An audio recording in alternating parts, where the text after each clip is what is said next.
একটা জয়সলমীর বেস করে একটা সুন্দর ওয়েব সিরিজ যদি করা যায়, তোকেই তো পেলাম, মানে ওকেই পেয়েছিস। কিছু গন্ডগোল ক্রিয়েট করতে পারি, জমজমাটে কিছু গন্ডগোল। এই যে নতুনদেরকে নিয়ে তুমি যতটা রিস্কও আছে তাতে, আবার গেইনও আছে তাতে, শুটিংটা করেছো, সেটা আমরা কলকাতায় বসে সেটের ভেতরে কোনোদিন সেটা রিয়েলাইজই করবো। আমার সকালবেলা না আমার এত মানে মাথা গরম হয়েছে যে আমি সারাটি ধরে লিখলাম, সেটা ডিলিট করছি। আমি দেখতে পাচ্ছি যে হিজ ডিলিটিং ইট। ঠান্ডা মানে যে হাওয়াটা দিচ্ছে না ভেতরে, হাড়গুলোতে এমনি কি যেন বাজিয়ে যাচ্ছে।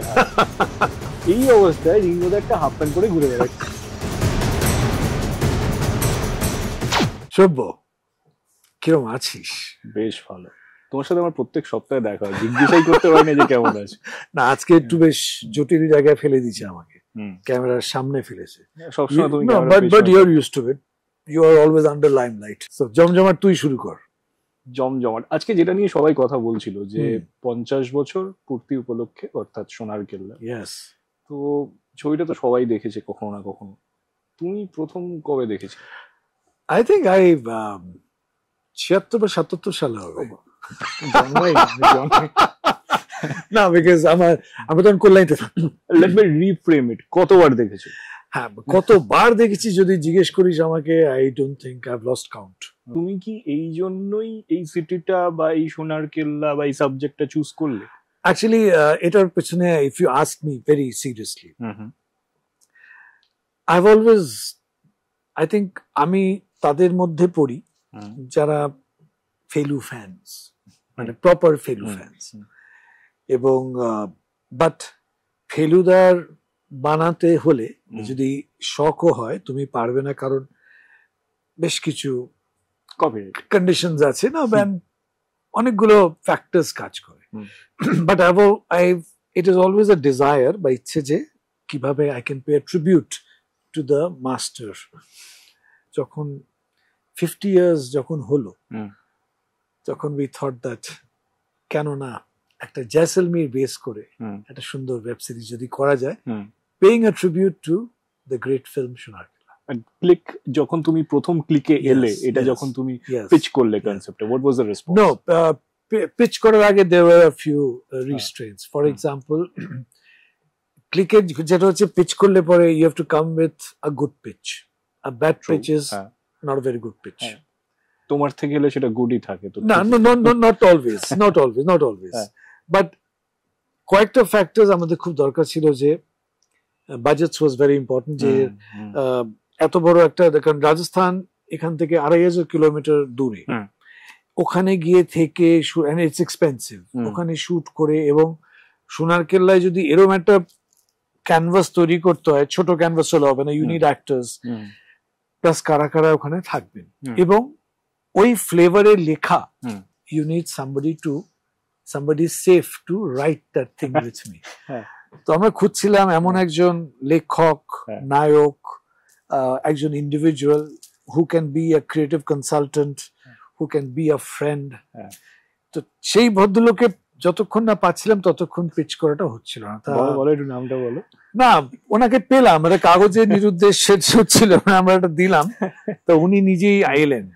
তো আপনাদের জানাই, এই প্রথমবার আমরা একটা সিরিজ লিখেছি, এখানে কো রাইটার হিসেবে, ক্রিয়েটিভ থিঙ্কার হিসেবে we've got a very special person.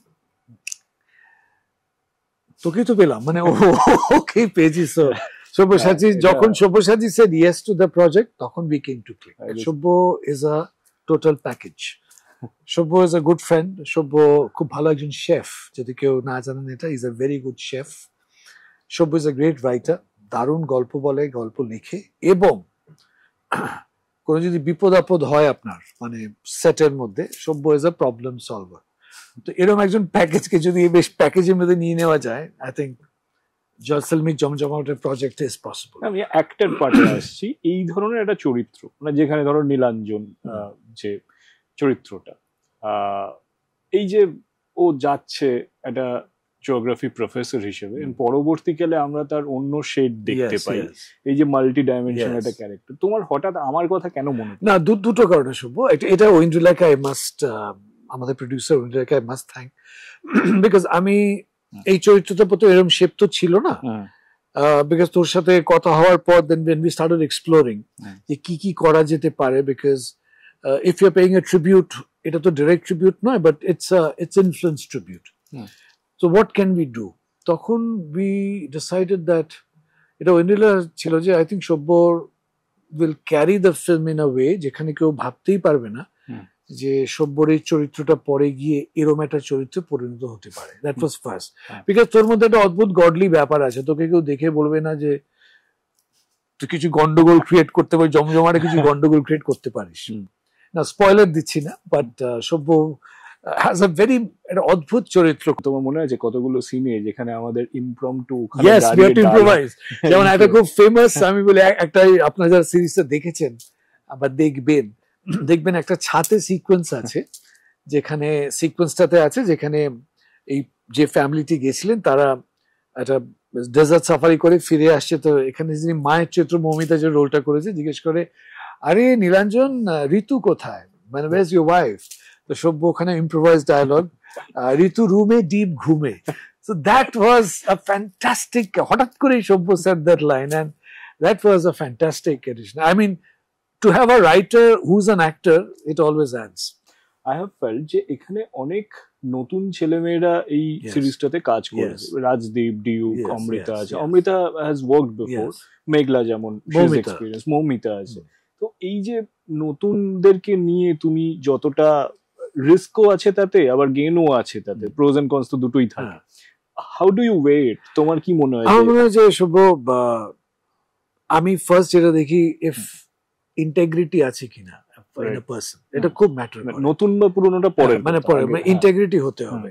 মানে when you are on the script, not that I'm always right, কিছু কিছু ব্যাপারে disappointments হয়, কিন্তু যে I expect an actor, I expect an actor to perform, but ওই অ্যাক্টরটি ওই সময় হয়তো is not ready to perform, his mind is somewhere else, এরকম হয়েছে। ওই সময় you feel defeated, but I am a very positive thinking man. I have noticed this, যখন তুমি কোনো একটা শট নিচ্ছ বা কোনো একটা সিন যখন তুমি শুট করছো, তুমি কিন্তু অভিনেতাকে খুব একটা যে পার্টটা করে দেখিয়ে দিলাম যে তোমার এটা করতে হবে, you never do that. You should never do that. Exactly. Because দেখ, তোকে তো নেওয়া হয়েছে তোর ট্যালেন্টের জন্য, for you're an actor. তুই তো অডিশন দিয়েছিস, you've scored. Excuse me. ওইখানে যদি আমি এখন আমার তোকে অভিনয়টা যদি দেখিয়ে দিই, তাহলে তো তোর আর নিজের ভেরিয়েশনস কিছু হবে। একটু ঠান্ডার কথাটা বলো। এটা তুই বল।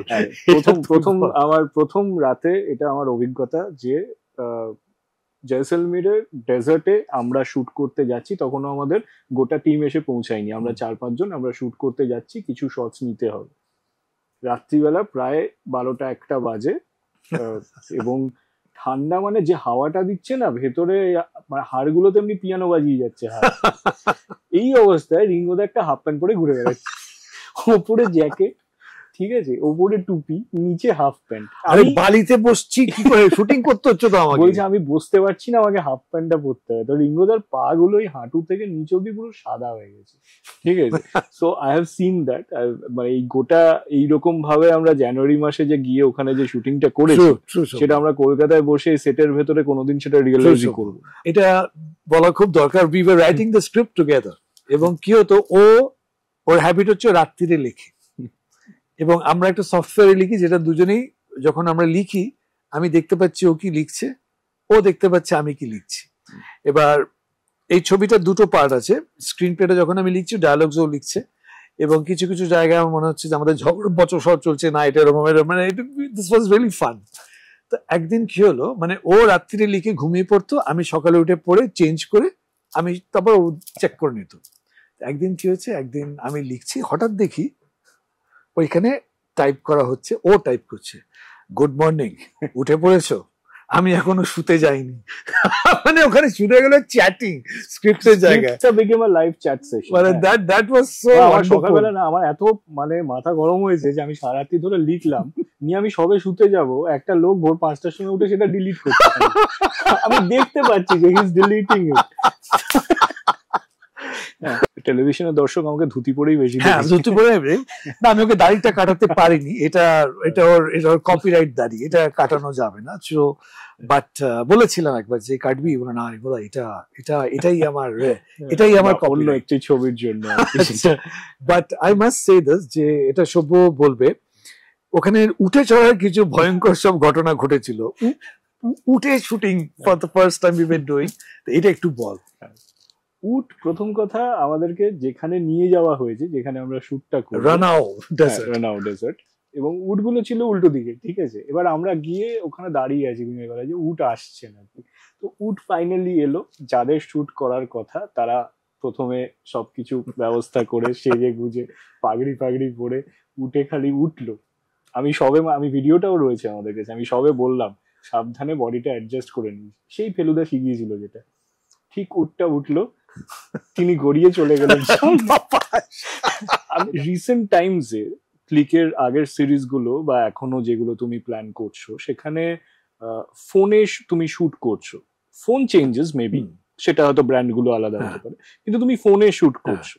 তো এটা কিন্তু তোমার দেখা দেখি বলো বা রেজাল্ট দেখে বলো, আরো অনেকে কিন্তু অলরেডি করতে শুরু করেছে কাজটা, যারা ফোনে শুটিংটা করছে। আমার দুটো প্রশ্ন, এক হচ্ছে ওয়াই ডু ইউ থিঙ্ক যে ফোনে করাটা, মানে তুমি কেন এটা আজকাল পছন্দ করছো? আর দ্বিতীয় প্রশ্নটা হলো যে যারা এখন নতুন এটা করছে, মানে তাদেরকে তুমি কি বলবে? মানে খালি ফোন নিয়ে তো শুটটা করা যায় না, তার তো অনেক রকম অ্যাটাচমেন্ট লাগে। একটা হচ্ছে শুভ দেখ, মেন হচ্ছে যে টাইপের projects we plan, they canvas. এবার এই ক্যানভাসটা যদি প্রপার সেটআপ নিয়ে করতে হয়, যে সময়ের মধ্যে ছবিটা কমপ্লিট করতে হয়, সেটা দুগুণ টাইম দরকার হয়। দ্বিগুণ টাইম না পরে তুই ওই যেটা চাইছি ওটা করা সম্ভব না, ফার্স্টলি। সেকেন্ডলি, যে ফরম্যাটে উই আর শুটিং, এটা তো শুধু ফোন না, ফোনের সাথে লেন্সেস থাকে, ফিল্টার্স থাকে, শুটিং একটা এলিমেন্টস হয়। তারপর তুই পোস্টে, যে মেন কাজ যেটা পোস্টে হয়, একটা ফোনের ফুটেজকে কিভাবে একটা সিনেমার ফুটেজে কনভার্ট করতে, এটা কিন্তু পুরোপুরি পোস্টে করা হয়। মানে লোকে যদি ভাবে যে ফোনে শুট করেই হয়ে গেল, তাহলে কিন্তু মানে সেটাই ভাবছে, সেটা কিন্তু রেজাল্টটা হবে না, because there is a process for that. Second, যেটা তুই যদি বলিস বাকিদের কি অ্যাডভাইস যেটা হবে, এটা I would say that this technology is a fast growing technology. ক্রমশ ফোনস গুলো, এখন আইফোনস গুলোতে শুটিং ProRes 422 তে শুট হচ্ছে, 10 বিটে শুট হচ্ছে, equivalent to any good camera.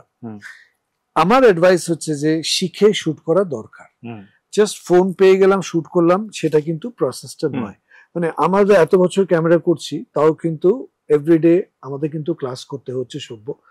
Obviously Jaisalmer জমজমাট যারা আপনারা দেখেছেন বা দেখবেন তারা জানবেন, এবং বেশি কিছু আমাদের বলা যাবে না। তো mystery and history behind Jaisalmer জমজমাট, রাজস্থান জয়সলমীরকে ঘিরে যে শুটটা করা, সেটা যারা দেখবেন তারা সেখানে অনেক বেটার অনুভব করবেন। অ্যান্ড আই উইশ যে সবাই দেখুন, সাবস্ক্রাইব করুন, এবং অবভিয়াসলি ফিডব্যাক দেবেন, অবশ্যই ফিডব্যাক দেবেন। এবং সব্যসাচী ফ্যান্স প্লাস আমাদের যারা কাজ পছন্দ করেন, you'll enjoy this. I can promise you this much.